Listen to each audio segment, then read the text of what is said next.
Hey y'all.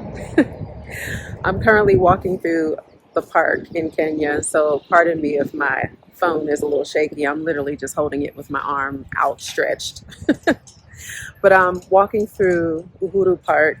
It's an absolutely gorgeous park.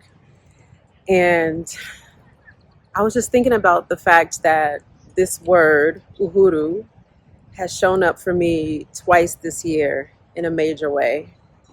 The first time was earlier this year when I climbed Mount Kilimanjaro. Um, the peak of that mountain is called Uhuru Peak. And now, 6 months later, I am in Nairobi, which is a gorgeous city. I'm in this beautiful park called Uhuru Park. The sun is setting, it's gorgeous. And I'm thinking about this word, Uhuru, and what it means. So, if you don't know, the word Uhuru means freedom or liberation in Swahili. And I'm thinking about the last 6 months of my life and where I started the year and where I am now, and how that word uhuru, freedom or liberation, is showing up for me in major ways. I did not know at the beginning of this year that I was going to spend 3 more months of the year in Africa. I had just finished spending about 2.5, 3 months in Africa, in Morocco, Tanzania, and Kenya. And I didn't know at that time that I was going to spend 3 more months of the year in Africa again, but I have 2 months in Ghana and now a month in Kenya. And when I talk to people about being abroad and, just the exploration that I'm trying to have and what I want to try to experience. And when I share that with people, I hear, oh my gosh, that's amazing. I can't believe you're getting to do this. It's so amazing that you're getting to do this.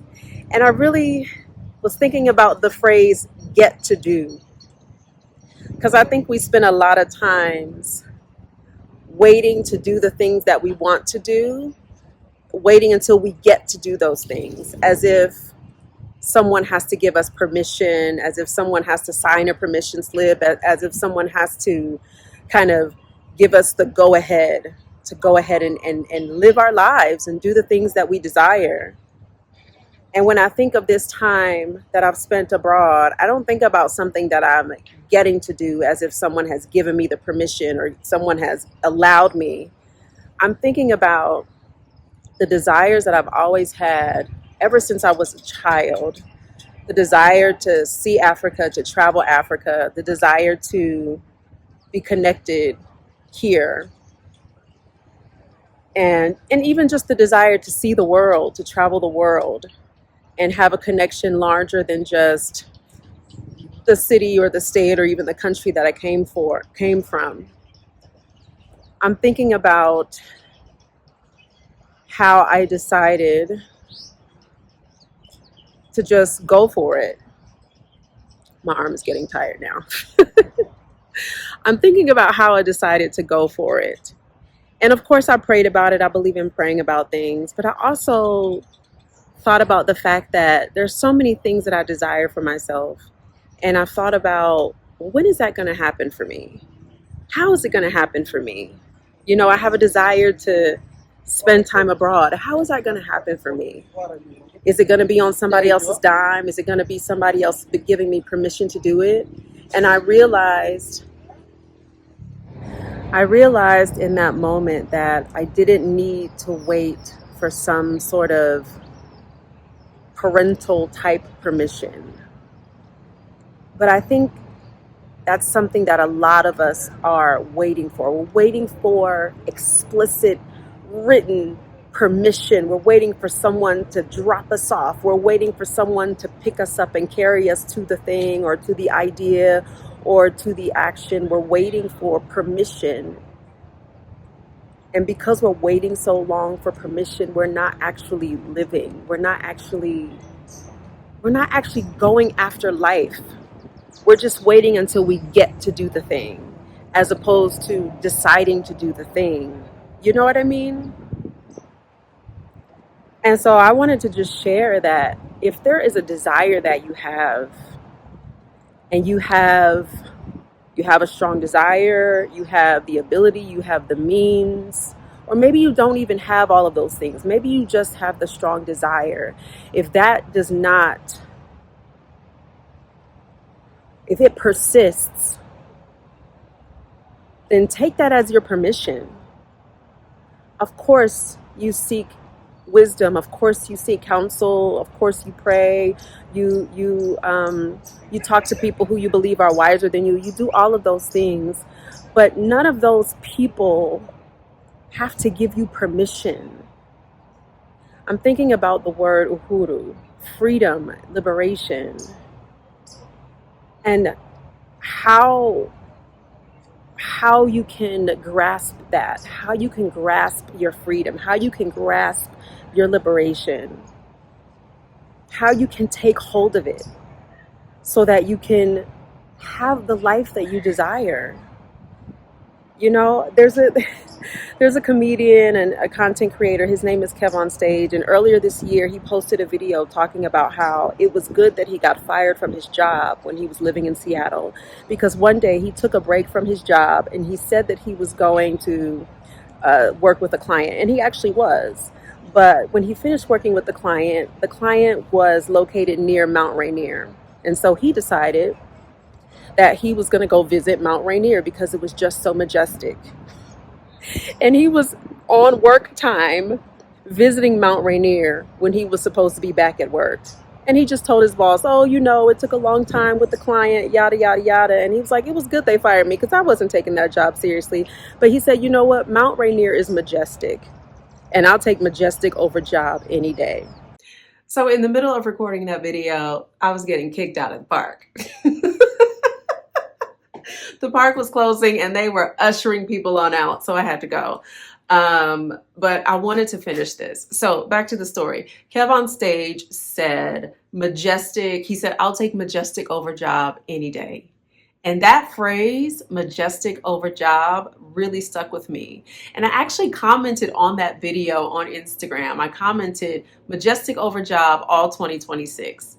Y'all, I did not know that I was basically prophesying over myself. And I really do believe that what we say, the things that we speak out loud about ourselves, about our lives, I really do believe words are prophetic, and the things that we say out loud are prophetic, and we have the ability and the power to speak our lives into existence. But that's not what I was thinking about in that moment. In that moment, I was just thinking, wow, majestic over job. Majestic over job, all 2026. And that's exactly what the past 6 months have been. From January until now, I literally started the year on top of a mountain, on top of Mount Kilimanjaro. I started the year on top of the highest point on the continent of Africa, the highest freestanding mountain in the world.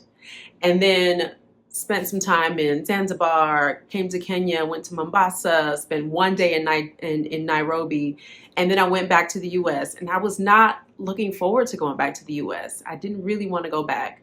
But the plan had been go back to the US, go back to LA, reestablish myself there, you know, get an apartment, do all of the things.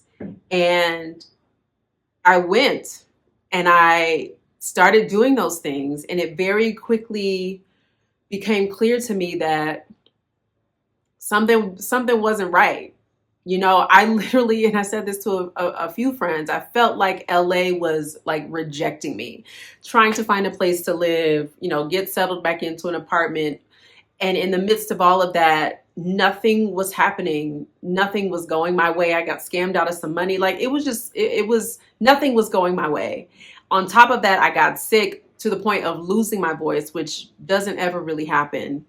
And so a friend of mine who I was staying with at the time while I was trying to find a place was saying, just pause, just slow down. You don't have to rush. And in the pause, in the slow down, in the stillness, I really had time to just kind of sit with myself. And then I started seeing different things about this conference that was happening in Ghana. And the whole time I had been saying, I'm just going to go back to Nairobi. I'm just going to go back to Nairobi and just hang out there for a couple months. I'm just going to go. And in the slowdown, in the stillness, finding out about the conference in Ghana, really wanting to go back to Ghana, also really wanting to come back to Nairobi to experience the city. In the midst of the slowdown and the stillness, I decided, you know what? I'm going to go do that. I'm going to go do that. And as soon as I started putting my hand to figure out that plan, things started falling into place. And the past 6 months, from January until now, even in the hard moments, even in the frustrating moments, but spending 2 months in Ghana and now a month in Kenya, it has been majestic. And y'all, I have not been employed since mid-December. So it's been majestic over job. It has been majestic over job. And I'm so thankful for it. I'm so thankful for it. But it really is driving home, going back to the idea of Uhuru, of freedom, of liberation, and of majestic, and how we often wait for permission. We wait for somebody to pick us up and drop us in the place where we are to make the next move. You know, we get to the staircase and we're waiting for God to lift our leg and put our foot on the staircase instead of taking the steps in faith. Because that's really what it is. It's a faith step to go after the life that you've always desired, to go after just something that's in you, something that is an idea that won't let you go, something that you are passionate about, something that you are fired up about, something that you've always longed for or desired. To really go after it is a step of faith. It's continuous steps of faith. And to me, that's the most majestic way to live and the most liberating and free way to live, is to be constantly taking those steps of faith. And again, that's what the past 6 months have been. And so I was sitting in the park today and I'm thinking, this park is called Uhuru. I keep getting interrupted. I'm going to finish this video because I'm determined. I am certain that there is something that I'm saying that y'all need to hear. I'm going to finish this even though I keep getting interrupted. Anyway, I'm sitting in Uhuru Park today and I began the year on Uhuru Peak. And I'm just thinking of the meaning of those words: freedom, liberation, and the idea of having a majestic experience over the requirements of your day-to-day, 9 to 5, whatever your daily requirements are that are keeping you kind of locked in or stuck. Whatever those daily requirements are that are in direct opposition of the life and the experience that you desire for yourself. You don't have to wait until you get to do it. You don't have to wait until somebody gives you permission to do it. You don't have to wait until someone signs the permission slip to do it. You don't have to wait. You get to decide what is your Uhuru. What is your freedom? What is your liberation? What is the majestic experience that you want to have? What is it? You're allowed to take the steps to go for it. You are absolutely allowed to. I have always desired to live overseas, to be able to split my time between the US and some other country. And I recognized earlier this year that not only did I have nothing that was holding me, there was nothing holding me to the US, there was nothing holding me to LA other than the idea that I had to be there. And once I realized that idea was simply that, an idea, I was able to release it and embrace a new idea. The desire that I've always had to explore living out of the country, this is the beginning of that for me.